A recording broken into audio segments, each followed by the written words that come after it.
Hello, almost everyone in the wine club, and welcome to the April wine club from Misa. So it's pretty rare or uncommon that I will put a white wine as kind of like the cornerstone of all the clubs that month for the month, but that is what I decided to do this month with the Clos Marfisi Grotte di Sole. And I love white wines. Soms in general, honestly, always end up liking white wine. Not always, but are more likely than not going to be more into white wines than red wines overall. Maybe it's because we drink so much wine. I'm not sure. But it's not that often that I make it the cornerstone. And I really wanted to do it this month, A, because I was excited to have enough to be able to do that. And B, because I felt like it was really just one of the best representations of what I would want to be drinking in April. So this one comes from Corsica, which is a French island, though it is actually closer, I think closer, or in the middle between France and Italy. And the grape is Vermentino, which is normally more of a Italian grape than a French grape. So there's a bit of that mix on the island. So a bit about them. It's a brother and sister who make the wine, fifth generation winemakers in Corsica. The wine is made in stainless steel vats. A little bit of it, I think like a fifth of it, did have malolactic fermentation, which meant it's on the lees. And if you've been listening to all these other videos, you'll know that that means that it might have a bit more creaminess to it. But again, only 1/5, so not a lot of it.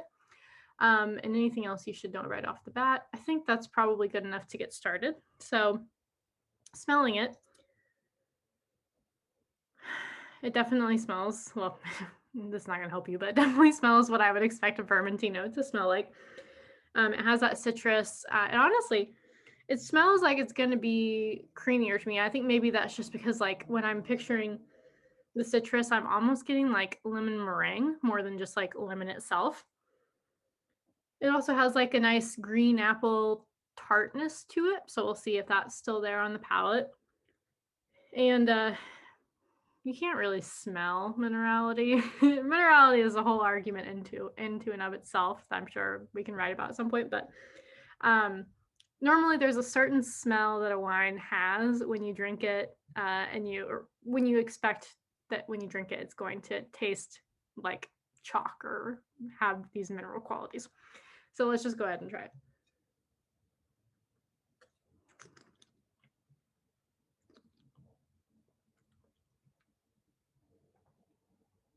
Yum. So that is lovely and round.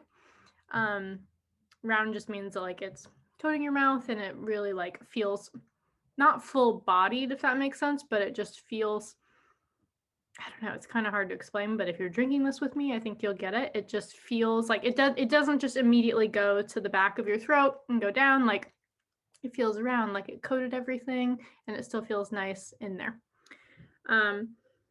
Yeah, I already want to drink more. So you can tell I just generally love this wine. That's why I'm so excited to have it in here. But what's nice about this wine is that, like I said at the beginning, it's the type of wine that I want to be drinking in April. So yes, like summer's coming. It's going to be like rosé season, porch pounders. I'm all about that. But this is really, I feel like, what represents more what April or like the beginning of spring is. Like if I was to bring something to Easter, which I know we just missed, but this is what I would bring. And that's both because of the way that like the texture and the feel is of it. Like it's light and bright, but still with just enough heft. Like it is complex. Like this is a really nice bottle. This is not like some easy glue stuff. Like you could certainly cellar this for a while. So it really has like that structure where you want to stop and think about this wine. You want to really pay attention to it. You don't want to just be slinging it in a garden. I mean, of course you can. It would be great that way too. But you can tell that they really took their time with this one, that it was created so that you would have like a wine moment, as cheesy as I know that sounds right now. So I just really want to drink it again. So let me just drink it again and then we can talk about pairings. It's just so nice. So the acidity in it is pretty strong, but it's like honestly, or it's strong enough. It's like medium.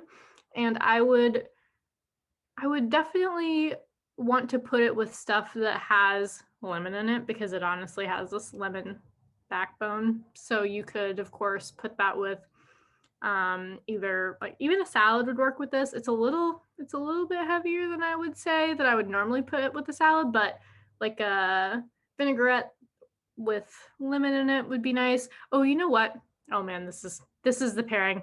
You guys, I'm sure if you've seen these, you know that I just really do this stuff on the fly. Like I've tried these wines before, but I try to be in the moment of like what I want versus preparing everything. Because if I did that, I might as well just write it for you.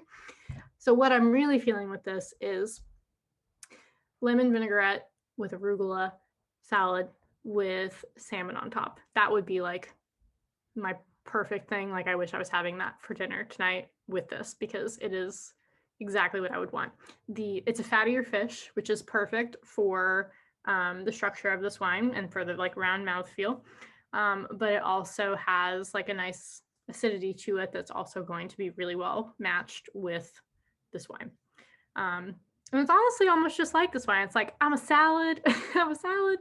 I'm a little bit like I'm easygoing. Maybe I could be in the garden, but also like I'm a really nice salmon and I need to be paid attention to. Like I'm not just your average meat. I need to have some attention paid to me. So take that and then kind of just run with it. Obviously, if you want to have salmon and asparagus, that would also be great with this. If you want to have roasted chicken with like where you roast the chicken with the lemons in it and under it. Yum. That would be okay. Gosh, now I'm just hungry. That would be a really good one with it too.